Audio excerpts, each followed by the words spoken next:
Fala pessoal, Shalom no coração, bem-vindos ao nosso devocional. Abra sua Bíblia comigo em Mateus, capítulo 18, versículo 8 em diante. Quem está comigo no chat, por favor, anota aí a referência para que quem for chegando saiba qual é o texto. Mateus 18, versículo 8 em diante. Eu sei que tem muita gente aí que está aproveitando o feriadão, feriado de quinta, o pessoal já emenda ali sexta, sábado, domingo, né? Mas que bom que você está aqui assistindo logo ao amanhecer esse nosso devocional, e eu sei que outras pessoas assistem também durante o dia. Sejam todos bem-vindos e abençoados por esse tempo precioso de crescimento espiritual. Mateus 18, gente, versículo 8 em diante, eu vou ler aqui, é um dos textos mais polêmicos do Novo Testamento, uma das falas de Jesus, muitas vezes mal interpretada, e eu quero conversar com você sobre esse texto. Vamos lá? Mateus 18, verso 8 em diante, olha o que diz. Se a sua mão ou o seu pé o fizerem tropeçar, corte-os e jogue-os fora. É melhor entrar na vida mutilado ou aleijado do que, tendo as duas mãos ou os dois pés, ser lançado no fogo eterno. E se o seu olho o fizer tropeçar, arranque-o e jogue-o fora.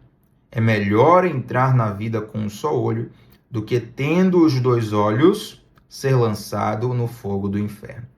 Algumas pessoas erroneamente interpretam esses versículos de modo literal e acham que Jesus está fazendo uma apologia à automutilação, e não tem nada disso. Nós precisamos entender, gente, que algumas passagens da Bíblia, elas podem sim ser lidas literalmente, de modo literal, mas outras passagens, elas precisam de um contexto à época, e nós precisamos entender a expressão idiomática do que significa naquele contexto. Eu vou explicar para você. Digamos que o Brasil tomou realmente uma goleada na Copa de 2014, né? O Brasil tomou 7-1 da Alemanha. Aí digamos que eu chegue para um amigo meu e fale assim, ó, a Alemanha destruiu o Brasil. E que essa fala minha seja lida daqui a 500 anos por um pesquisador, por um estudante, por um arqueólogo, e fale aqui, olha, na Copa de 2014, a Alemanha literalmente destruiu o Brasil. Tem um relato aqui de um torcedor que falou isso, a Alemanha destruiu o Brasil. Só que você está me escutando agora e sabe que quando eu digo na Copa de 2014 a Alemanha destruiu o Brasil, estou falando do resultado de uma partida de futebol. Não estou falando de uma invasão militar, de uma destruição geopolítica. Compreende? Então essa é uma expressão idiomática na qual, no meu contexto com você, nós estamos compreendendo o significado. Mas quando há um afastamento do contexto, eu corro o risco de, querendo ler literalmente, trazer uma interpretação equivocada. Até porque Jesus utiliza 3 membros do corpo para trazer o exemplo do que ele quer ensinar. O primeiro membro é a mão. Segundo membro, os pés. Terceiro membro, os olhos. E note que mãos falam de ações, de práticas.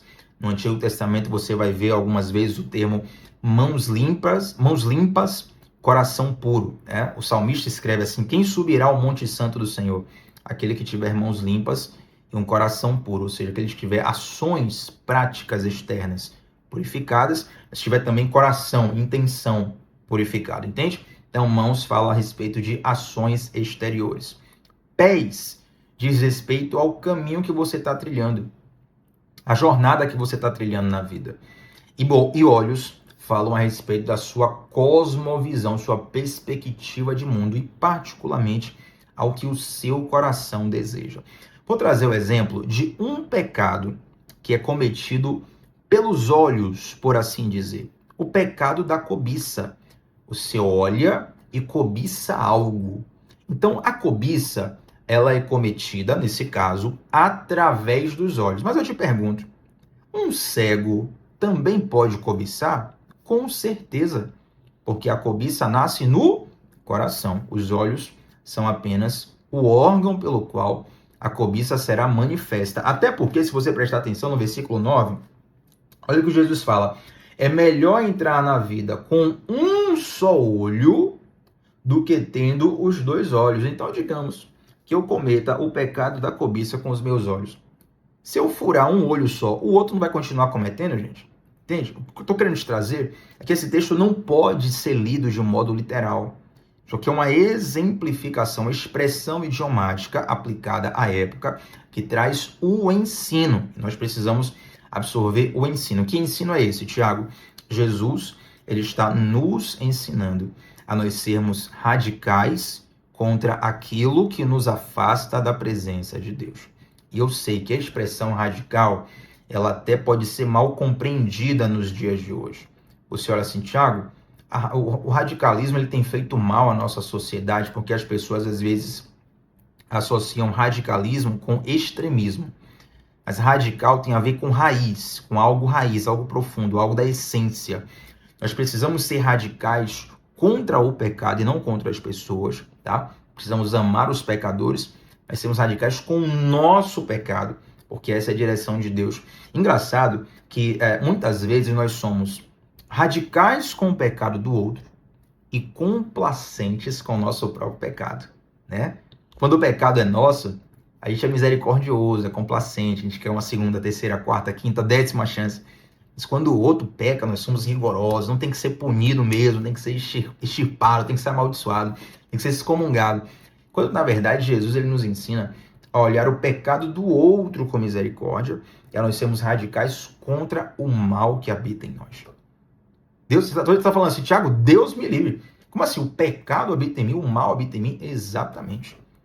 O apóstolo Paulo, por exemplo, ele vai até dizer, o bem que eu quero não faço, mas o mal que eu não quero está constantemente diante de mim. Ou seja, mesmo que você ame ao Senhor, mesmo que você busque a Deus diariamente, você viva na presença de Deus, a sua carne ela nunca se converte e ela sempre estará inclinada para o mal. Então Jesus, ele traz exemplos aqui que nos ensina a nós sermos firmes em tirarmos da nossa vida aquilo que nos afasta da presença de Deus. Gente, eu vou trazer um exemplo aqui bastante delicado, mas vai te ajudar a visualizar o que Jesus nos ensina. Alguns dias atrás eu estava vendo uma pesquisa que mostra que a maioria dos abusos contra crianças são cometidos por pessoas que estão no contexto familiar daquela criança. A maioria, não todos, mas a maioria. E interessante isso, né? Porque você pensa, como é que algo tão ruim é cometido por alguém que está no contexto daquela criança? E isso acontece porque dificilmente o pai ou a mãe vai dar a um desconhecido o acesso ao seu filho ou à sua filha. Não é verdade? Você vê um estranho se aproximando do seu filho, você já fica até ligado, você já se protege ali, se coloca no meio, porque o mundo de hoje não dá para confiar em ninguém, né? Forma de dizer, tá? Não dá para confiar em ninguém, enfim, né? Você não consegue confiar no estranho. Mas a pessoa que goza da sua confiança, qual é a sua tendência? Baixar a guarda. E na hora quando você baixa a guarda, infelizmente, algumas dessas pessoas acabam utilizando dessa confiança para cometer toda espécie enfim, né, de coisas que não vale nem a pena nem falar, nem pensar aqui. Mas eu fiquei muito intrigado com essa pesquisa. Falei, rapaz, não é possível. As pessoas que vivem no contexto são as que mais praticam. E eu comecei a pensar justamente nessa passagem. Quando Jesus fala assim, se o teu olho te faz pecar, tira ele. Se tua mão te faz pecar, tira ela. Jesus estava dizendo o seguinte, você precisa ser firme, tão firme na sua luta contra o pecado, que você não pode baixar a guarda e dar nenhuma brecha para o pecado. Entende? Porque é na hora que você baixa a guarda para o pecado que ele entra e aí o estrago é feito. Aí você pergunta assim, Thiago, o que é baixar a guarda para o pecado? Sabe quando é que você baixa a guarda para o pecado? Quando você se acha forte demais para não cair naquele pecado. Quando você se acha forte demais para não cair naquele pecado, abra o seu olho. Fique já ligado, porque vai vir uma tentação ali. E normalmente já é Satanás querendo lançar pensamentos, setas para te iludir, te deixar orgulhoso. Muitas vezes nesse orgulho você acaba cometendo pecados que nunca imaginou que cometeria. Entende? Então é preciso guardar o coração e ser firme numa entrega total. Quando eu olho essa passagem, gente, para a gente fechar aqui o devocional de hoje, quando eu olho essa passagem, eu me lembro muito da rotina de atletas de alta performance. Muitas pessoas desejam ter uma vida, admiram um atleta, né? Falam, eu queria ser que nem um atleta fulano de tal. Queria ser que nem um famoso fulano de tal. Porque elas querem, na verdade, o glamour. elas querem o resultado que aquele atleta produz, elas querem o impacto social que aqueles atletas têm, a fama, muitas vezes o dinheiro, o acesso, mas se você visse a rotina de um atleta profissional, dificilmente você ia querer se preparar como ele precisa, como ele ou ela precisa se preparar para poder ser um atleta de alto rendimento. A grande maioria dos atletas de alto rendimento, eles precisam abdicar de muita coisa. O cara não pode comer isso, não pode comer aquilo, tem que dormir na hora certa, tem que treinar tanto tempo, tem que focar de tal forma, não pode fazer isso, não pode fazer aquilo. Sabia que, por exemplo, jogadores de futebol, a grande maioria deles tem contrato, a maioria, tá? Não sei se todos, a maioria deles tem contrato proibindo eles de andar de moto, porque moto, o índice de acidentes com moto, né, que geram danos às pernas, é muito grande. Então, por exemplo, uma coisa simples, andar de moto na rua é coisa que todo mundo faz, né? O cara tá proibido por contrato, porque a atividade dele não permite aquilo, entende? Prática, por exemplo, de esportes radicais, né? Obviamente, para quem não é atleta, um skatista não pode ser proibido disso, né? Mas, por exemplo, um jogador de futebol, às vezes tem cláusula no contrato dele, você não pode praticar esportes radicais, ou se você praticar e sofrer um acidente, você vai ter que pagar uma indenização para o time de futebol. Então, tem uma série de coisas do dia a dia que uma pessoa normal pode fazer, um atleta não pode. Mas por que que ele se entrega àquilo? Por que que ele aceita aquilo? Porque ele tem um propósito que é maior do que esses pequenos prazeres da vida. Ele tem um propósito, ele tem uma visão, ele tem um alvo da qual toda aquela restrição, toda aquela renúncia, um dia vai frutificar na vida dele. Entende? O apóstolo Paulo até faz essa comparação nas suas cartas, né? Que os atletas, eles se preparam para uma glória, para uma coroa que é terrena. E nós precisamos ter essa noção que nós vamos ganhar uma coroa, uma glória que é eterna, que tem muito mais valor que qualquer Copa do Mundo, qualquer medalha olímpica, qualquer glória deste mundo, gente. Então, nesse aspecto, nessa perspectiva, é que Jesus, ele nos convida a nós sermos firmes contra aquilo que nos afasta da presença de Deus. Então, hoje, antes de orar, eu quero fechar com o seguinte desafio para você. Coloque num papel, enumere num papel, quais são as coisas que mais te afastam da presença de Deus. Quais são as coisas que mais te afastam da presença de Deus? Faça uma lista. Faça uma lista e busque eliminar de imediato aquilo que você pode eliminar de imediato. Tem coisas que talvez você não consiga eliminar de imediato por um motivo ou outro. Aqui daria um outro devocional. Mas se você puder eliminar de imediato, elimina. O que você não conseguir eliminar de imediato, comece a orar ao Senhor e a pedir estratégias para que você consiga se livrar disso aos poucos. E você vai ver como a sua vida ela vai dar um salto. Por quê? Porque muitas vezes o estrago do pecado ele nasce quando nós baixamos a guarda, achamos que algo é irrelevante, achamos que não vai fazer mal e de repente aquilo entra e causa um estrago terrível na nossa vida. E quem é responsável, gente, pelo meu pecado? Sou eu. Quem é responsável pelo seu pecado? É você. Entende? Eu não consigo me responsabilizar pelo seu pecado. Não tem uma terceira pessoa que se responsabilize. Tiago, Jesus não pagou o preço pelo amor? Exatamente, Jesus pagou o preço pelos nossos pecados. Ele pagou uma punição severa, ele perdeu a vida, derramou sangue pelo seu pecado. Para você ver como isso é grave. Então você precisa entender que a responsabilidade do pecado entrar na sua vida é unicamente sua. Não é do seu pai, de sua mãe, do seu líder espiritual, seu mentor, seu discipulador, nada é sua, apenas sua. Então já que ele entrou aí, você tem a responsabilidade de fechar as portas para isso, tirar isso da sua vida. Jesus ele nos convida a nós sermos firmes, compromisso firme com ele.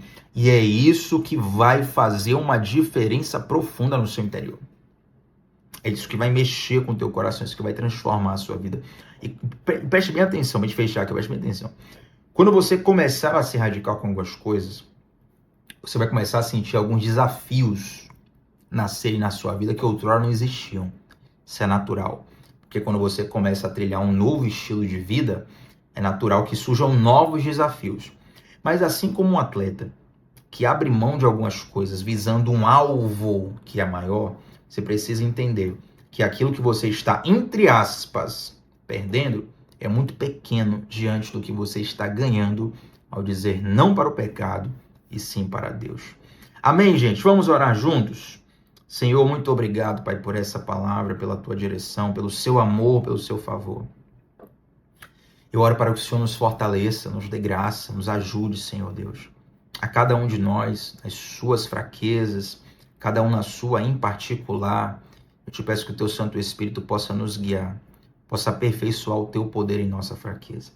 Nos livra, Pai, de todo mal e nos ajuda a dizer não para o pecado, a fechar as portas da nossa vida para o que tem que ser fechado de fato. Em nome de Jesus, amém. Gente, Deus abençoe a todos.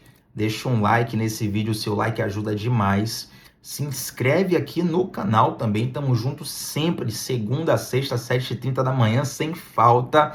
E comenta aqui embaixo também como essa palavra te abençoou. Qual a parte que mais chamou a atenção nesse devocional? Seu feedback é importante, é uma alegria para mim ter o seu comentário aqui, tá bom? Tamo junto, até a próxima, shalom no coração, gente. Tchau, tchau.